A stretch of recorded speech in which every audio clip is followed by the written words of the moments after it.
Ce matin, nous allons lire une autre parabole qui, elle aussi, touche à ce temps particulier des semailles. Hier, nous avons vu que le royaume de Dieu vient en deux temps. Un temps de semailles, qui est un temps de combat et de lutte, donc un temps de larmes, et un autre temps qui sera un temps de triomphe et de joie, semblable à la joie de la moisson.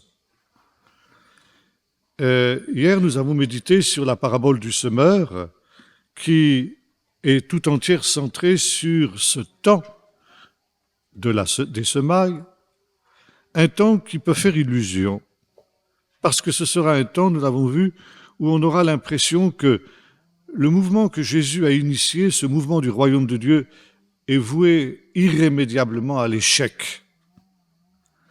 Et la parabole du semeur a pour point de nous enseigner de ne pas désespérer en face d'une situation qui peut sembler complètement déroutante, et de voir au-delà des apparences, parce que les apparences sont trompeuses, et de réaliser que derrière cette apparence d'un échec, il y a la préparation d'une moisson extraordinaire, parce que il y a dans la conjonction entre la puissance de la parole, qui peut sembler dérisoire, et la rencontre de cette parole avec un cœur ou des cœurs bons, il y a la promesse d'une formidable moisson qui sera manifestée au dernier jour.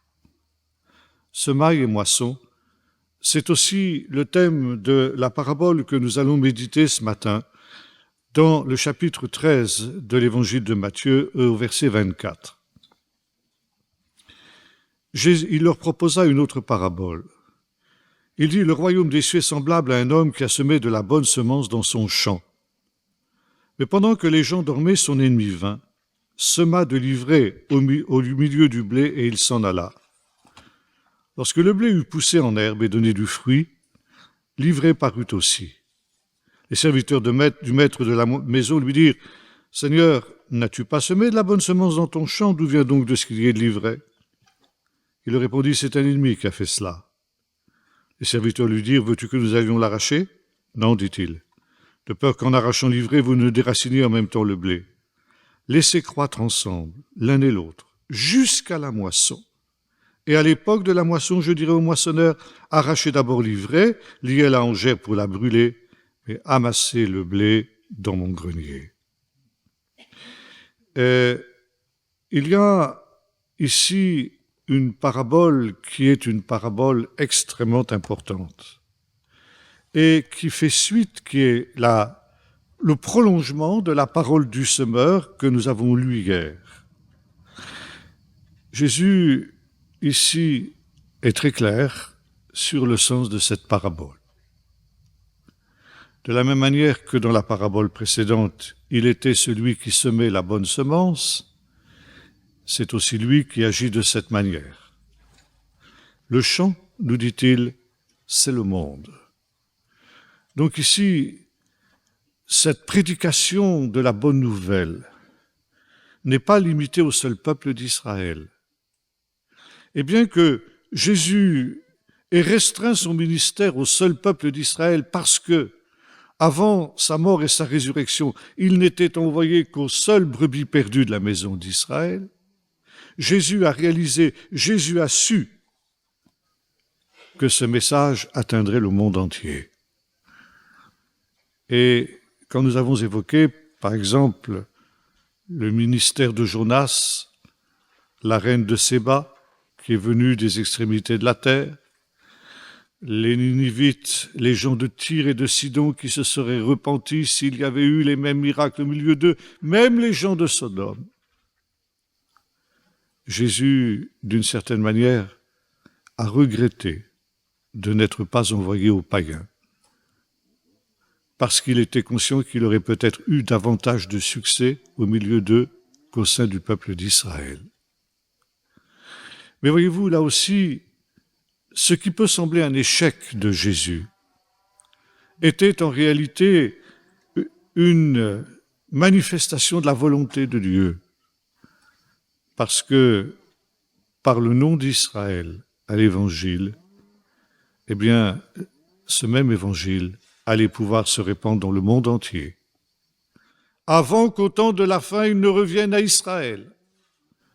Et que, comme le dira l'apôtre Paul dans l'Épître aux Romains, tout Israël, au temps de la fin, soit sauvé. Et là aussi, le fait que Jésus nous dise que le champ, c'est le monde, c'est une manière de relativiser ce que nous pourrions considérer comme un échec. Le ministère de Jésus paraîtra un échec, essentiellement un échec auprès de son peuple. Et c'est ce qui pourra aussi amener les nations à considérer que Dieu a rejeté son peuple. Mais cet échec n'est qu'un échec apparent.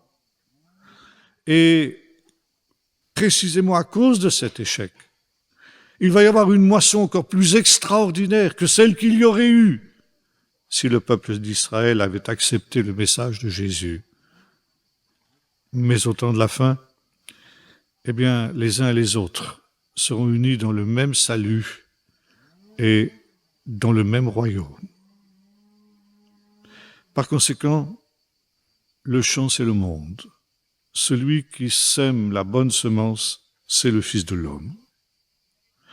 Et cette semence, c'est la puissance rédemptrice de la parole de Dieu qui va se répandre dans le monde jusqu'aux extrémités de la terre. Mais le problème est le suivant. Jésus ne cache pas à ses disciples qu'il y a dans le monde un autre pouvoir qui est capable de rendre nulle cette moisson future. C'est l'ivrée. Et cette ivrée, elle est semée également dans le champ du monde, de la même manière que la bonne semence l'a été. Mais cette fois-ci, nous dit Jésus, par un ennemi, c'est-à-dire par le diable. Et la caractéristique de cette première période de la venue du royaume, c'est son caractère conflictuel. Nous en avons déjà parlé hier. Ce royaume, il subit de grandes violences, de grandes oppositions. Et ces oppositions, nous les avons aussi vues hier dans la parabole du semeur, sous la forme de ces puissances qui vont essayer d'anéantir la semence du royaume. Oiseaux, pierres, épines. Aujourd'hui, c'est une autre réalité qui incarne, une autre image qui incarne cette réalité, c'est l'ivraie. Mais finalement, c'est la même image et c'est la même réalité. Jésus voit son ministère comme un conflit avec les puissances mauvaises. Et le but de la parabole, c'est de répondre à la question qui vient naturellement, pourquoi ce conflit est-il nécessaire? Pourquoi Dieu permet-il ce conflit? Et la parabole du bon grain de l'ivraie, comme on l'appelle, est là comme une réponse que Jésus donne aux zélotes. Ces zélotes qui, eux, voulaient faire venir le royaume de Dieu, et non pas le royaume des cieux, par des moyens humains, et notamment par la force des armes. Et ce faisant, donc, ils voulaient éliminer l'ivraie. Et une des caractéristiques des zélotes, et encore de son aile la plus extrémiste, les sicaires, c'était que justement ils étaient d'une certaine manière les terroristes de l'époque.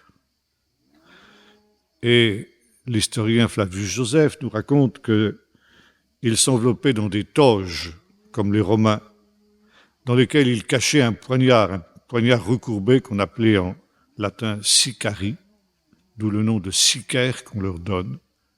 Ils se mêlaient à la foule, et ceux qu'ils considéraient comme des traîtres et des collaborateurs, ils les poignardaient avant de disparaître dans la foule.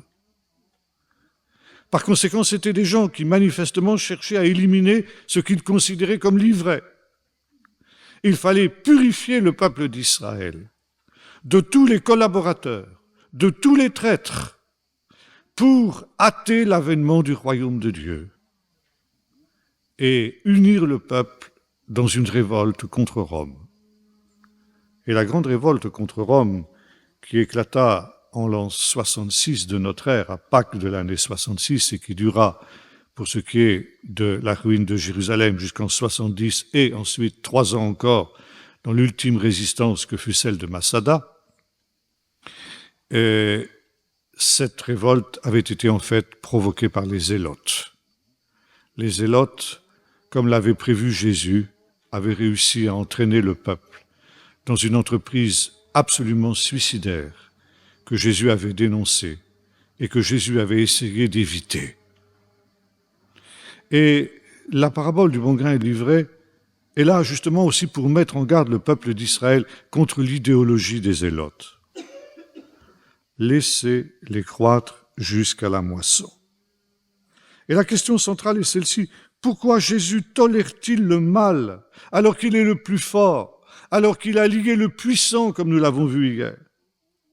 Pourquoi n'a-t-il pas eu vis-à-vis des autorités politiques de son temps la même attitude que celle que Jean-Baptiste avait eue vis-à-vis d'Hérode Antipas quand il lui avait résisté en face, quand il lui avait dit « Il ne t'est pas permis d'avoir la femme de ton frère ». Pourquoi, à l'inverse des Zélotes, Jésus tolère-t-il l'oppression romaine? Et non seulement il tolère l'oppression romaine, mais il fraternise même avec des centurions, avec l'ennemi. C'est une attitude totalement déroutante. Pourquoi Jésus tolère-t-il l'existence de ce qu'à Qumran on appelle les fils des ténèbres? Pourquoi Jésus ne les combat-il pas? Et la parabole du bon grain et de l'ivraie répond à ces questions. Et la réponse de Jésus est celle-là. Il a une autre compréhension des temps que celle de ses adversaires. Et le Seigneur va montrer qu'entre ces deux temps, les semailles et les moissons, qui sont aussi évoqués dans cette parabole, il y a un long temps qui va se produire, qui va être un temps de la patience de Dieu. Ça, c'est incompréhensible. Et c'est incompréhensible même pour Jean-Baptiste. Jean-Baptiste qui attendait l'imminence de la moisson, l'imminence du royaume de Dieu qui vient en puissance, en gloire. Et voilà que les choses ne se passent pas comme ça. Il va y avoir un principe négatif dans le monde qui va s'opposer au royaume que Jésus a initié et qui va tout faire pour l'amener à l'échec. Et chose invraisemblable, Dieu va tolérer cette situation.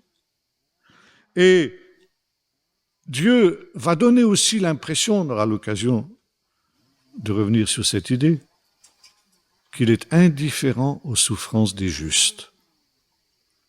Les justes vont crier, ceux qui vont être persécutés à cause de la justice. Ils vont crier à Dieu, et Dieu ne leur répondra pas. Pourquoi Dieu n'a-t-il pas délivré les martyrs? Pourquoi Dieu a-t-il permis que les méchants oppriment ainsi ses fidèles? Pourquoi a-t-il permis les persécutions qui ont marqué l'histoire de l'Église jusqu'à nos jours? Ça, c'est le grand mystère. Et c'est ce mystère que la parabole de l'ivraie et du bon grain veut nous révéler. Quelle est donc la réponse de Jésus? Il va y avoir effectivement un conflit entre le bon grain et l'ivraie, entre les fils du royaume et les fils de l'adversaire. Et au fur et à mesure que le temps va passer, ce conflit va aller en s'accentuant, en s'exacerbant, jusqu'à ce que les deux principes arrivent l'un et l'autre à maturité. Et Dieu le permet. Pourquoi? Parce que nous vivons un temps particulier qui est le temps de la grâce de Dieu. Et la grâce de Dieu, ce chesed dont nous avons parlé, implique aussi la patience de Dieu. Et lorsque les zélotes disent en quelque sorte au maître de la moisson, « Est-ce que tu veux que nous allions arracher l'ivraie ?» Le maître de la moisson répond « Non, parce qu'en agissant de cette manière, vous risqueriez aussi d'arracher le bon grain. Il faut les laisser croître ensemble jusqu'à l'époque de la moisson. Et à ce moment-là seulement, on fera le tri. Et le temps de la moisson sera aussi le temps du tri. Mais le temps des semailles est le temps où justes et méchants sont absolument mélangés. Alors il y a une question qui se pose. Mais Seigneur, est-ce que l'ivraie ne risque pas d'étouffer le bon grain? Est-ce que la moisson ne va pas périr et arriver à l'échec précisément à cause de cette présence de l'ivraie que toi, le maître de la moisson, tu auras toléré? La réponse est non. Pourquoi? Mais nous l'avons vu hier. Parce que la semence du royaume est tellement puissante qu'elle n'a rien à craindre de l'ivraie. Et on peut les laisser croître ensemble. Mais on en revient à la même question. Pourquoi faut-il que le bon grain et l'ivraie croissent ensemble? Grâce de Dieu, patience de Dieu, oui. Et en quoi la patience de Dieu intervient-elle pour laisser ainsi l'ivraie croître dans le champ? Eh bien, parce que le temps dans lequel nous vivons est un temps de salut offert à tous les hommes, justes et injustes, et notamment aux méchants.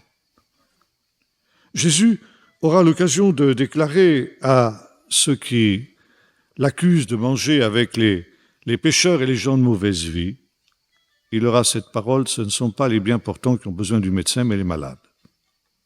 Je ne suis pas venu appeler les justes, mais les pécheurs à la repentance. Et dans les 3 paraboles que nous n'étudierons pas pendant cette session, parce que nous n'avons pas le temps, mais ça aurait été très intéressant de le faire, 3 paraboles sur la joie du pardon, qu'on trouve dans le chapitre 15 de l'évangile de Luc. La brebis perdue, le maître, le berger qui abandonne les 99 brebis qui sont en sécurité pour aller se mettre à la recherche de la seule brebis perdue. Et quand il la retrouve, c'est une grande joie. Deuxième parabole sur le même thème, la drachme perdue. Cette femme qui a 10 drachmes et qui en perd une. C'est une grande perte pour une personne modeste. Et elle n'a de cesse qu'elle ait retrouvé cette drachme.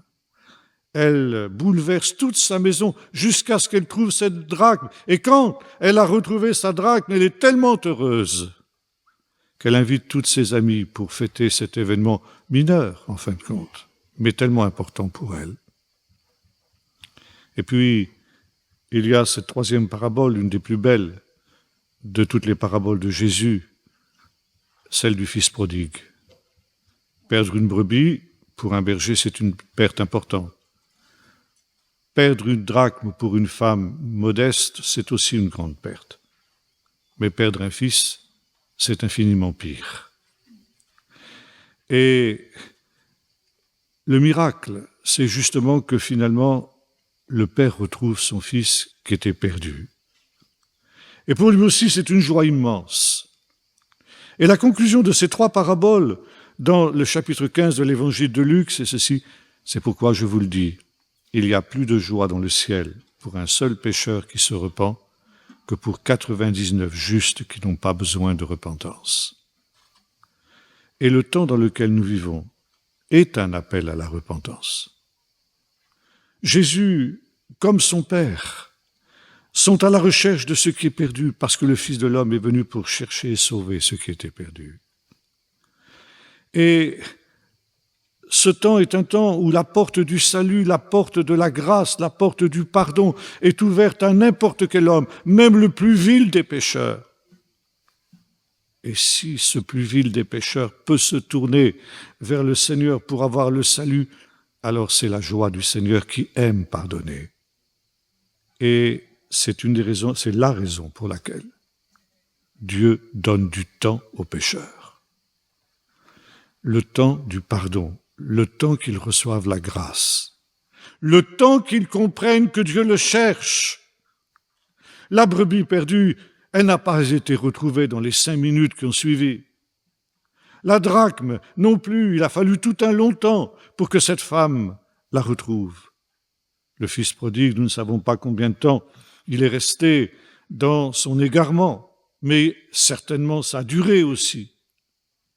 Et de la même manière, il ne faut pas s'attendre à ce que les pécheurs reviennent immédiatement parce que Jésus aura prêché la bonne nouvelle.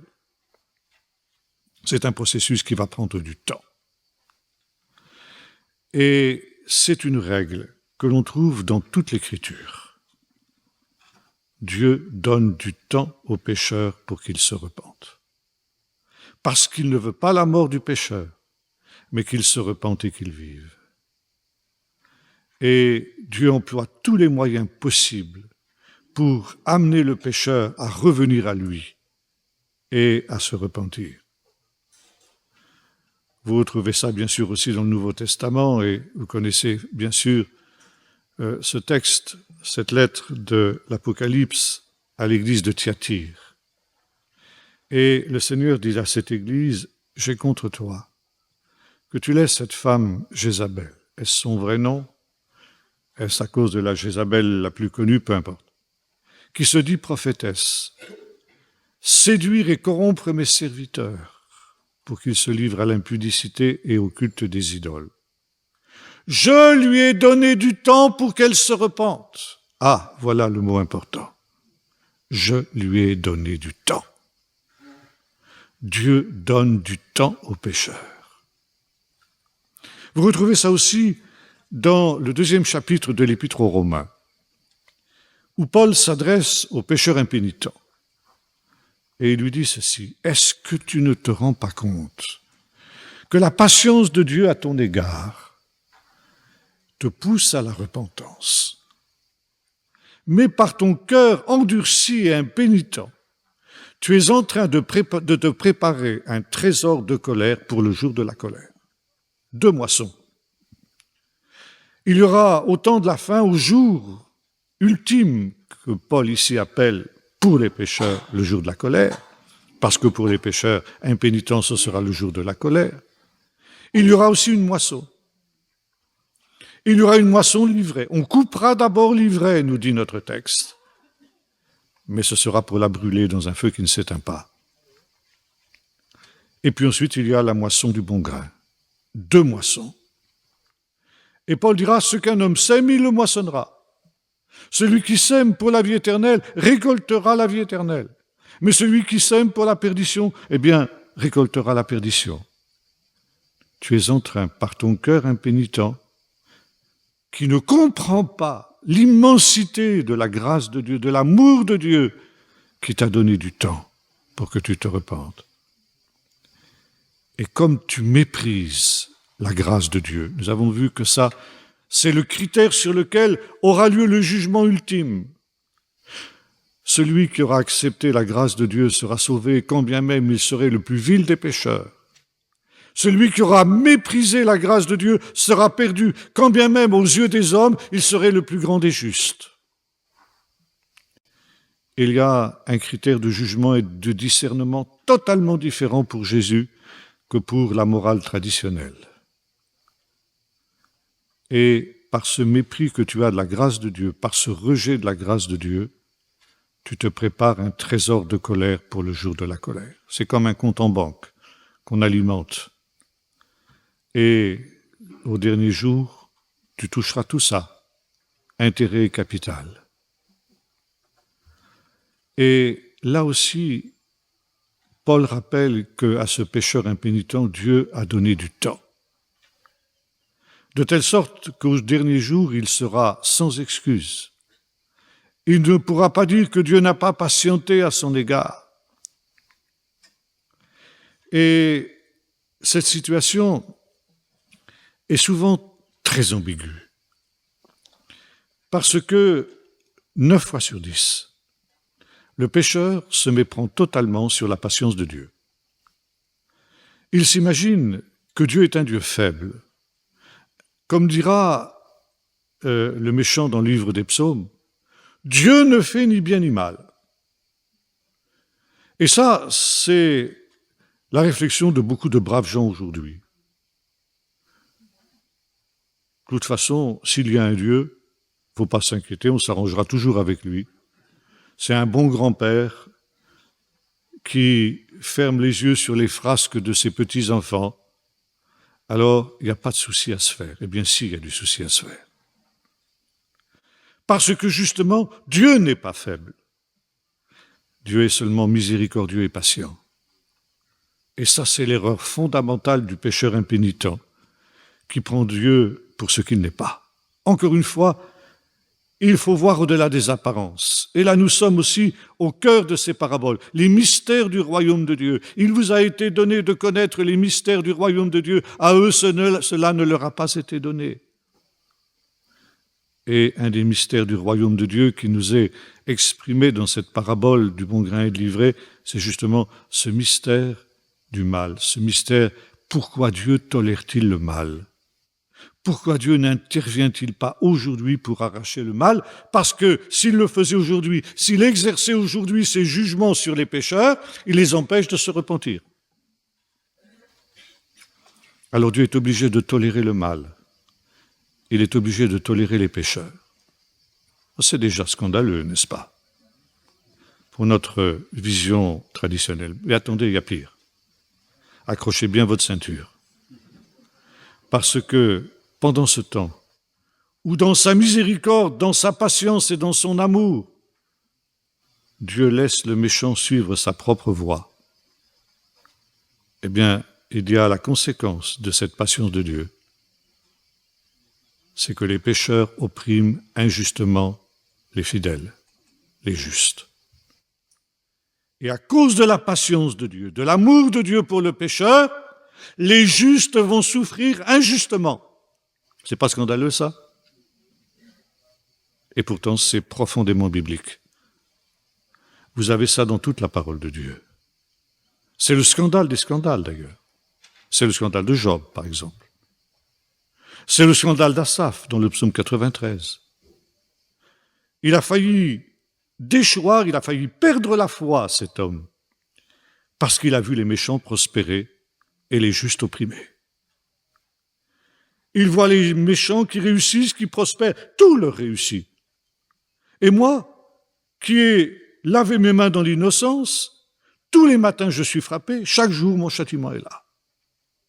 Alors je suis arrivé à un point, dit Asaph, où j'ai envié les méchants. Je dis, puisque c'est comme ça, puisque Dieu n'a pas égard à la justice des justes, puisque Dieu est indifférent aux souffrances des justes, je vais faire comme les méchants, puisque c'est le chemin de la réussite. Et c'est là, dit-il, quand j'ai commencé à réfléchir sur ce sujet-là, que je suis entré dans les sanctuaires de Dieu. J'ai pris conscience du mystère de Dieu. Dieu n'est pas faible, Dieu n'est pas indifférent aux souffrances des justes. Mais viendra un temps où brusquement les méchants seront coupés comme l'herbe, comme l'ivraie justement. Et ce qui sera le plus déroutant, c'est que ce jugement arrivera brusquement. Déjà, ça peut se produire dans le monde, nous dit Asaph. Tel qui réussit et auquel tout semble sourire, en un instant, il disparaît. Psaume 37, vous retrouvez ça aussi cité dans les béatitudes. C'est sous-jacent à la deuxième béatitude. Les humbles posséderont, les doux posséderont la terre. Ne t'irrite pas à cause des méchants, n'envie pas ceux qui font le mal, parce qu'ils seront coupés comme l'herbe des champs. Mais les justes, les humbles, les doux, posséderont la terre. Et à Qumran, on a une version un peu différente de cette parole. Il y a deux versions qu'on trouve à Qumran. Ils posséderont la terre à venir, pas la terre présente, mais le monde à venir, ce qui est une expression synonyme de royaume de Dieu dans la tradition juive. Et puis on trouve une autre version aussi à Qumran de cette parole du psaume 37. Ils posséderont la haute montagne d'Israël, la sainte montagne d'Israël. Par conséquent, nous sommes bel et bien ici dans une perspective eschatologique, dans une perspective dernière. Alors, reste dans le calme, reste dans le silence devant la réussite des méchants. Oui, Seigneur, c'est très bien, mais les méchants me font souffrir. Et je suis dans une situation où je crie vers toi. Et ça, c'est le thème du livre des psaumes. Et très souvent, les psaumes sont des appels au secours. Seigneur, tu vois combien mes ennemis sont nombreux, de quelle haine violente ils m'entourent. Et moi, je n'ai aucune arme pour le résister, parce que justement, je veux être juste devant toi. Et je ne peux pas employer la violence, je ne peux pas employer la ruse, je ne peux pas employer le mensonge, comme ils le font eux. Car alors, il est évident que je cesserai d'être juste. Moi, le juste, quelle est la seule arme qui est à ma disposition? La prière. Moi, j'ai recours à la prière. Seigneur, c'est toi qui es mon défenseur. C'est toi qui me délivres de la main des méchants. Alors je t'en supplie, Seigneur, sauve-moi, délivre-moi de leurs mains. Et Dieu ne répond pas. Et c'est le cri désespoir du psalmiste. Psaume 22, mon Dieu, pourquoi m'as-tu abandonné? Pourquoi est-ce que tu restes loin de moi alors que je crie vers toi? Pourquoi restes-tu sans me secourir? Pourtant tu es le Dieu de nos pères. Quand ils criaient à toi, tu les délivrais. Mais moi, tu me vois, je suis un ver et non un homme, l'opprobre du peuple, méprisé de tous. Je crie à toi et tu ne réponds pas. Ça veut dire quoi, Seigneur, ça? C'est le scandale des scandales. Vous retrouvez ça aussi dans une autre parabole sur laquelle nous reviendrons peut-être, la parabole du juge inique, qui a aussi une portée eschatologique. Et la communauté des justes est incarnée dans cette parabole du juge inique par la pauvre veuve, qui se trouve en proie à des problèmes avec des créanciers, des gens qui lui font des procès. Je ne sais pas exactement, le Seigneur ne précise pas. Et elle a recours au juge. Qui est le juge? C'est Dieu. Et elle prie nuit et jour. Elle intervient auprès de ce juge en disant « Sauve-moi, rends-moi justice de ma partie adverse. » Mais ce juge, est un juge injuste, inique. Il n'a égard, comme on dirait familièrement aujourd'hui, il ne croit ni en Dieu ni en diable. Alors, comme cette veuve, elle est pauvre, elle est sans ressources, elle ne peut pas lui donner de bakchiche. Pourquoi lui ferait-il justice puisqu'il ne craint ni Dieu ni diable? Et par conséquent, il ne répond pas aux prières de cette femme. Et voyez-vous, ce que le Seigneur veut dire dans cette parabole, c'est que pendant ce longtemps, ce très longtemps, et Jésus nous laisse entendre que c'est un très longtemps, où le bon grain et l'ivraie croîtront ensemble, on aura l'impression que Dieu est indifférent aux souffrances des justes et que par conséquent, il est un juge injuste. Et le grand danger pour les fidèles du Seigneur, pour les justes, ce sera le danger qui menaçait Asaph, perdre confiance dans la justice de Dieu. Dieu est injuste. Et par conséquent, eh bien de faire comme Asaph, c'est-à-dire, puisque il y a un moyen de réussir dans le monde, moi je l'employais d'abord un peu, pas beaucoup. Et puis c'est un engrenage. On commence par utiliser quelques moyens qui ne sont pas très très bibliques, et on va de plus en plus loin. Et l'on entre dans cette situation qui est décrite comme étant la marque de l'Église finitive, la tiédeur spirituelle, qui est la marque de l'église de Laodicée. Tu n'es ni froid ni bouillant. Tu n'es ni juste ni complètement injuste. Tu prétends rester juste, mais tu emploies des moyens injustes. Pourquoi? Eh bien parce que j'ai crié à Dieu et Dieu m'a pas répondu. Faut bien que je me débrouille quand même, puisque Dieu m'aide pas. Faut que je m'aide moi-même. Peut-être même que j'aide Dieu à m'aider. Ça aussi, ça peut être un piège diabolique. Et le Seigneur dit, finalement, cette pauvre veuve, elle a obtenu tout ce qu'elle voulait. Pourquoi? Parce qu'elle est restée ferme dans ses convictions. Elle est restée ferme dans ses sentiments. Elle a obtenu de ce juge ce qu'elle voulait, non pas parce que ce juste, soudain, a été frappé par la grâce, mais parce qu'il en a eu assez qu'elle vienne lui rompre les oreilles. Et le Seigneur dit, contrairement aux apparences, Dieu reste un juste juge. Et il répondra aux cris de ses élus qui crient à lui nuit et jour, non pas parce que justement comme ce juge inique, il en aura assez d'être importuné par eux, mais parce qu'au contraire il est juste, et il leur fera promptement justice. Mais quand?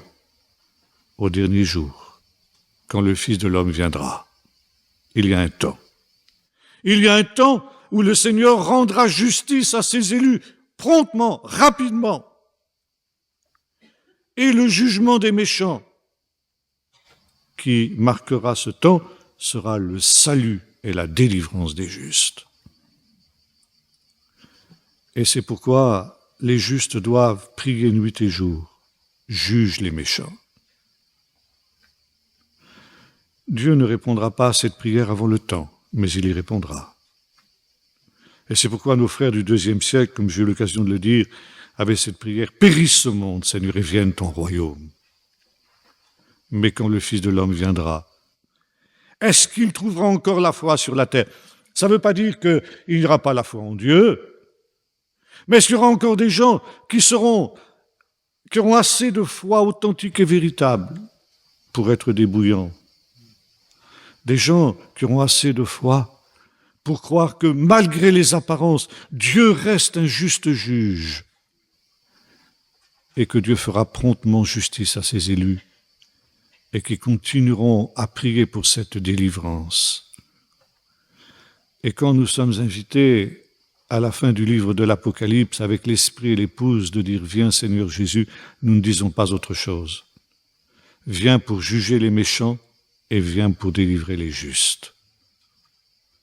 Et quand Jésus, dans les discours sur la fin des temps, annonce qu'au temps de la fin, il y aura des cataclysmes terribles, au point, dit-il, que les hommes rendront l'âme de terreur dans l'attente de ce qui surviendra, car les puissances des cieux elles-mêmes seront ébranlées.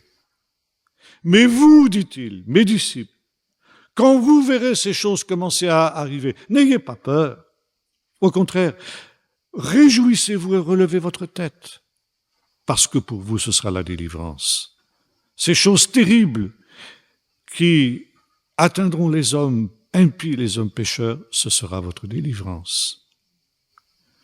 Mais ce temps de justice, ce temps de jugement, ce temps de délivrance n'arrivera que lorsque l'ivré comme le bon grain seront arrivés à maturité.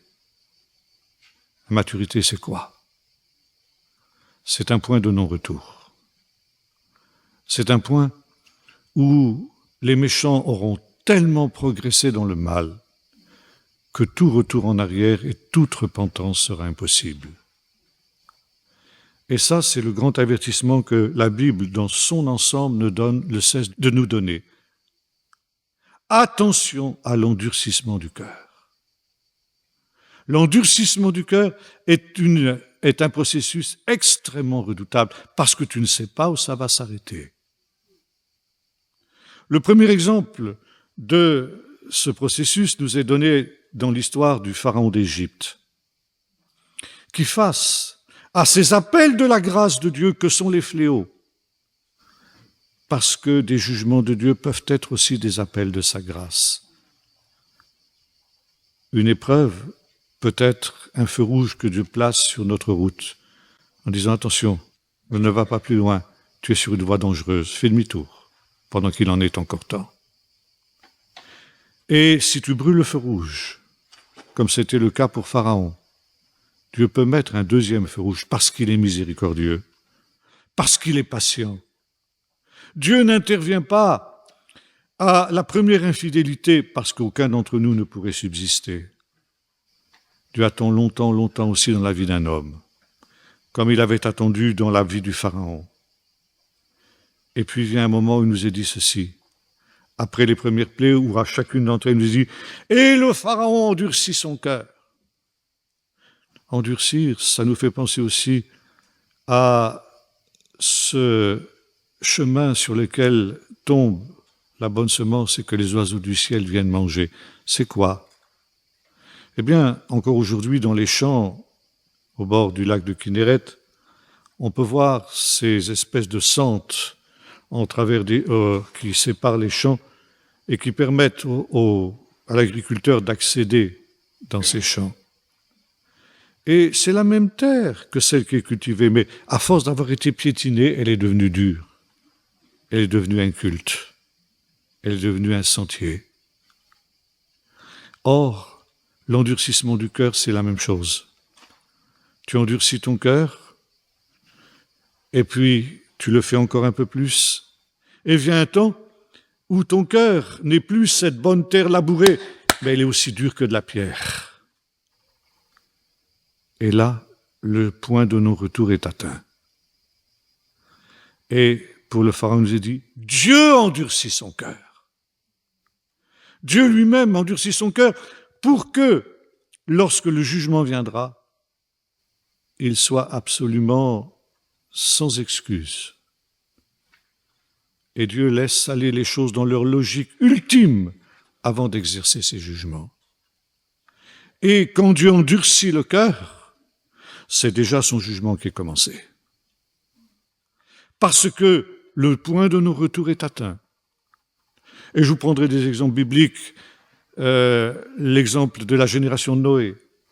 Ils ont eu 500 ans de prédication de Noé pour se repentir. Ils ont eu l'exemple de l'arche. Et même après, alors que Noé et les animaux étaient déjà entrés dans l'arche, Dieu a laissé la porte de l'arche encore ouverte 8 jours. Personne n'a voulu rentrer. Le point de non-retour était atteint.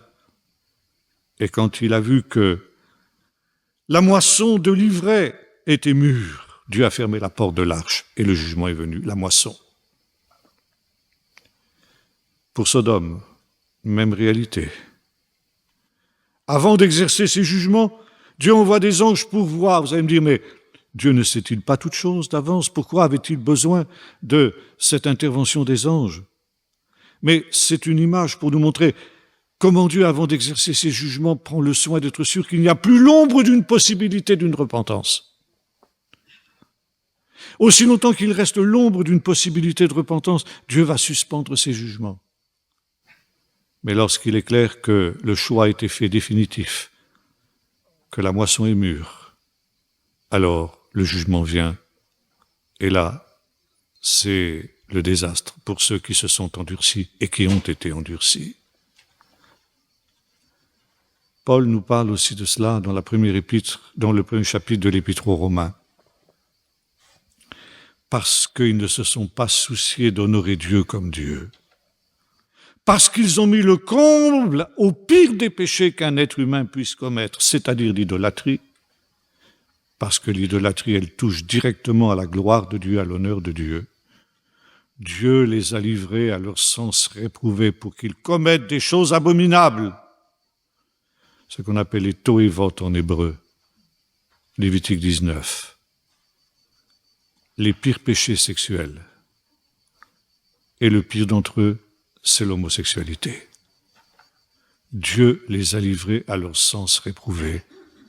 Et bien qu'ils connaissent le juste jugement de Dieu sur ceux qui commettent ces choses, non seulement ils les font, mais encore ils approuvent ceux qui les font. Ça veut dire qu'ils font la promotion de l'homosexualité. Toute allusion à des événements actuels ne serait que pure coïncidence, n'est-ce pas? Et quand on en est là, 3 fois, Paul nous dit, Dieu les a livrés. Le jugement est commencé. Et Dieu laisse aller les choses jusqu'à leurs conséquences extrêmes pour que quand le jugement viendra, eh bien, il n'y ait aucun doute sur la justice de Dieu. Personne ne puisse discuter la justice de Dieu.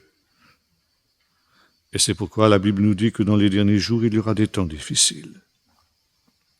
Laissez-les croître jusqu'à ce temps. Et quand le temps sera venu, alors la moisson viendra. Moisson livrée d'abord, jugement de Dieu, et ensuite moisson du blé dans les greniers du Seigneur. Et là, ce que Jean-Baptiste avait espéré, ce qu'il avait annoncé et qu'il croyait être imminent aura lieu, ce grand tri. Il amassera le blé dans les greniers, mais la paille, il la brûlera dans un feu qui ne s'éteint pas.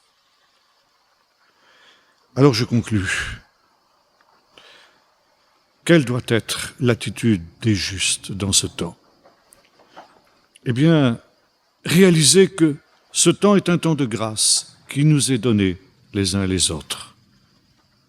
Et profiter de ce temps pour se décider, parce qu'on est confronté au royaume.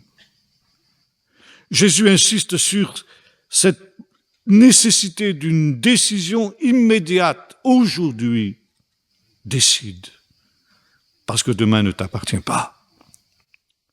Parce que la moisson viendra avec une soudaineté effrayante qui surprendra tout le monde. Et il faudra être trouvé prêt dans ce temps-là. Et ici, il est plus important d'être prêt que de calculer des dates de la venue du Seigneur. Quelqu'un me faisait part d'un ouvrage de 600 pages, 3 ouvrages qui sont 600 pages en tout, qui troublent aujourd'hui le monde chrétien. Selon l'auteur de ces livres qui apporte des preuves irréfutables, le Seigneur revient le 15 septembre de cette année. Eh bien, rendez-vous le 16. Et le 16, moi je demanderai des comptes à cet homme. Et je le dénoncerai comme un faux prophète et un faux docteur. Et là, voyez-vous, Jésus a toujours refusé de donner des précisions comme nous aimerions en avoir. Il a toujours ramené à ce qui était pour lui l'essentiel. Puisque cette moisson viendra d'une manière soudaine et inattendue, soyez prêts en tout temps. N'attendez pas le dernier instant, parce que cet instant-là ne vous appartiendra pas. Et si tu fais le bon choix, aujourd'hui tu auras la joie du royaume. Cette joie du Père qui t'accueille, dès aujourd'hui comme le Fils prodigue, sera aussi ta joie. Et la marque de la moisson, c'est la joie. Si tu lèves les yeux sur les champs qui sont mûrs déjà pour la moisson, aujourd'hui tu peux déjà connaître la joie du royaume. Et au travers de ces événements mêmes qui sont déroutants, il faut reconnaître la souveraineté de Dieu qui est à l'œuvre dans ce monde. Et Jésus conclut en disant, cherchez premièrement le royaume de Dieu et sa justice, et tout le reste vous sera donné par-dessus. Chercher le royaume, ça veut dire quoi? Ça veut dire consacrer son cœur pour servir le Seigneur. Nous aurons l'occasion de revoir ces paraboles où Jésus parle de la joie de ce serviteur qui, quand le maître viendra, sera trouvé à l'œuvre dans sa vigne. Voyez-vous, attendre le Seigneur, ce n'est pas avoir suspendu au-dessus de son lit sa carte de baptême pour être sûr que le Seigneur ne vous oubliera pas quand il y viendra et d'attendre que les choses se passent. Quand on demandait à Luther si tu étais sûr que le Seigneur revenait demain matin, qu'est-ce que tu ferais? Aujourd'hui. Il dit, aujourd'hui je planterai un arbre. Paradoxe. Quand on plante un arbre, c'est pas pour aujourd'hui, c'est pas pour demain, c'est pour des années. Et qu'est-ce qu'il voulait dire? Je ne changerai rien à ma manière de servir le Seigneur. Je ferai comme si le Seigneur ne devait revenir que dans 1000 ans. Mais je serai prêt comme s'il devait revenir demain. Et c'est ça que le Seigneur attend de nous. Travailler à l'œuvre de Dieu comme s'il ne devait venir que dans 1000 ans, mais soyez prêts comme s'il venait demain. Et voyez-vous ici ce que l'on fait pour Dieu. hâte la venue du royaume. Les deux mystères croissent ensemble. Et au jour de la moisson, c'est que les uns et les autres seront arrivés à la maturité. Et s'il y a une maturité de l'ivraie, comme nous l'avons vu, il y a une maturité du bon grain aussi. Et il faut que nous croissions, comme dira l'apôtre Paul, à la mesure de la stature parfaite du Messie, pour que quand il viendra, nous ne soyons pas des enfants flottants, emportés en tout vent de doctrine, par la ruse des hommes, par leur séduction, mais que professant la vérité dans l'amour, nous croissions à tous égards à l'image de celui qui est le chef, Jésus. Croître comme ses disciples accomplis dont nous parlions hier, le disciple qui sera comme son maître. Alors pour nous aussi c'est un temps de croissance. Celui qui ne grandit pas, ne se développe pas et dépérit. Alors il faut croître. Et pour croître, il faut se nourrir du pain du ciel, le pain vivant qui est descendu du ciel. Cherchez premièrement ce royaume et sa justice. Et tout le reste sera donné par-dessus. Heureux ce serviteur que son maître trouvera à l'œuvre quand il viendra. À quel cœur qu'il vienne, à quel cœur que vienne ce temps de la moisson, afin qu'il soit du bon côté quand le grand tri aura lieu. Cherchez premièrement ce royaume, mais ce royaume, il est là, il est à ta disposition. Tu peux déjà entrer dans la joie de ton maître, dans la joie du royaume, dès aujourd'hui. Si, sans aucune hésitation, tu fais le bon choix, et si tu reconnais au-delà des apparences cette justice incompréhensible de Dieu, qui fait que peut-être tu vas encore souffrir un peu, mais tu peux souffrir. Tu es déjà sauvé, tu peux souffrir un peu. Mais il y a une promesse. Dieu ne laisse pas souffrir le juste au-delà de ce qu'il est capable de supporter. Et il y a une limite à la patience de Dieu pour le méchant, je l'ai dit, l'endurcissement du cœur. Il y a une autre limite, ce que les justes peuvent supporter. L'amour de Dieu pour les justes, pour les pécheurs, ne l'amènera pas à leur sacrifier les justes.